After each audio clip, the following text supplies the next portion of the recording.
At the beginning of October 1851, the exhibition was declared officially closed, and the problem then arose of what to do with the Crystal Palace. Here we have another caricature showing the dispersion of the work of all nations, steam engine, but also elephants and all kinds of other things, leaving the Crystal Palace to return home. Emptied, the buildings seemed magnificent. Queen Victoria in her journal describes a visit she paid to the building once emptied, saying that this was so beautiful. And Queen Victoria was not super sentimental about architecture, but she declared that it was so beautiful that it was almost a pity that it had to go. For the building had been conceived as a temporary structure. But of course the temptation was great to try to make it permanent, and proposals were made in that sense. Paxton himself tried to convince the authorities to keep it, to, for example, transform it into a giant winter garden, something in which, Londoners could experience the charm of spring throughout the seasons. And we're back to this environmental theme that I already mentioned, that has, of course, to do with the relation between the Crystal Palace design and the greenhouse design.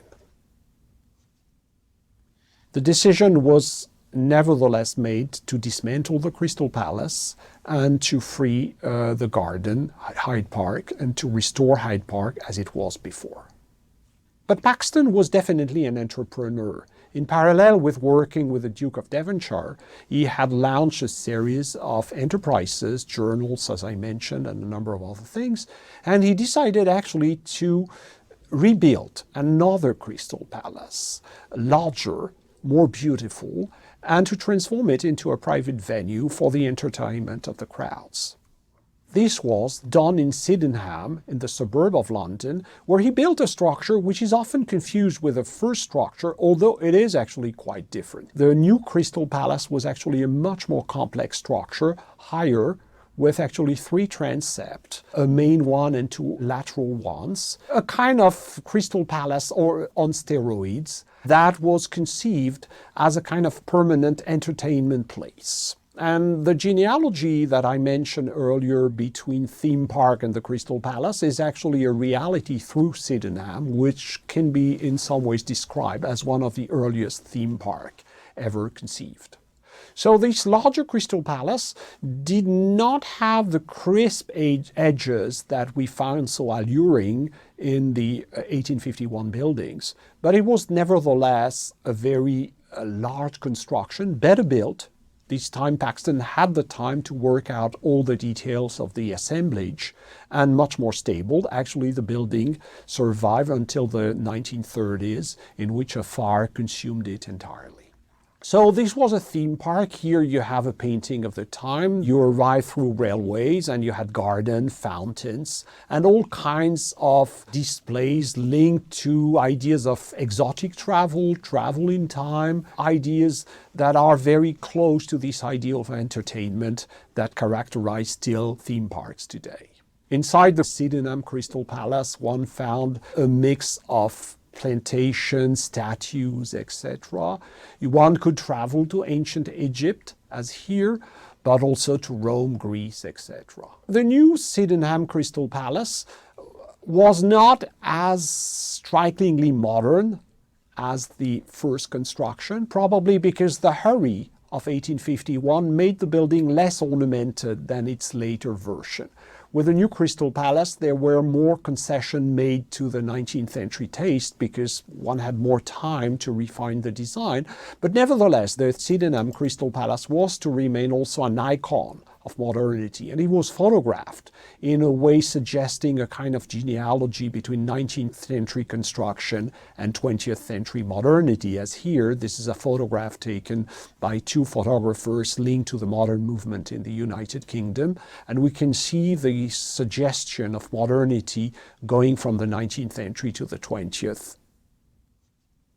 1851, the London Great Exhibition. The first of a series of events that rhythm the life of the second half of the 19th century. The Crystal Palace was the first of a series of monumental construction that marked the epoch of World Fair. This was rapidly an international phenomenon. America, for example, had an exhibition in New York a few years after the London exhibition. This is the New York Crystal Palace, actually quite an intriguing structure with this central dome, but pretty much based on the Crystal Palace idea.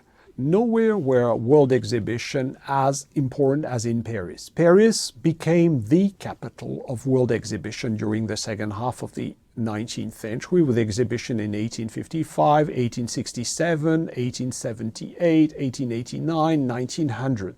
Here we have the 1867 exhibition, which is also the last Parisian exhibition to be hosted mostly in a single giant building. A much more complex pattern, this giant oval, than the initial Crystal Palace, but still following the idea of a world inside a building. Later exhibition would explode the single building into a series of massive pavilions, but this is another story. What's the meaning of all that? Probably, of course, these ideas of technology, progress, human industry, all these things we've seen. But I'd like to evoke a number of other themes that are linked to the rise of world exhibition.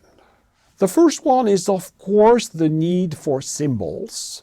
And I mentioned Paris. It's quite revealing, it's quite fitting that actually the most famous Parisian monument is actually a legacy of a world exhibition. The Eiffel Tower was built in 1889 for the exhibition held in Paris that year.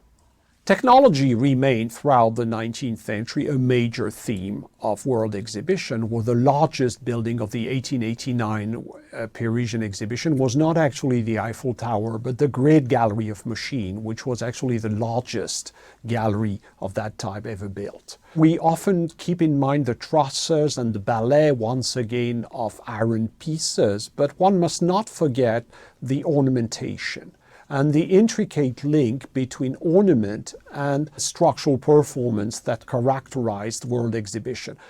World exhibition were super ornamental because this was also provided an opportunity to try to re-articulate art and technology, architecture and engineering, ornament and structural expression. This is actually the entrance of the Great Gallery of 1889, and as we can see, this is very different from the black and white picture we're often provided with.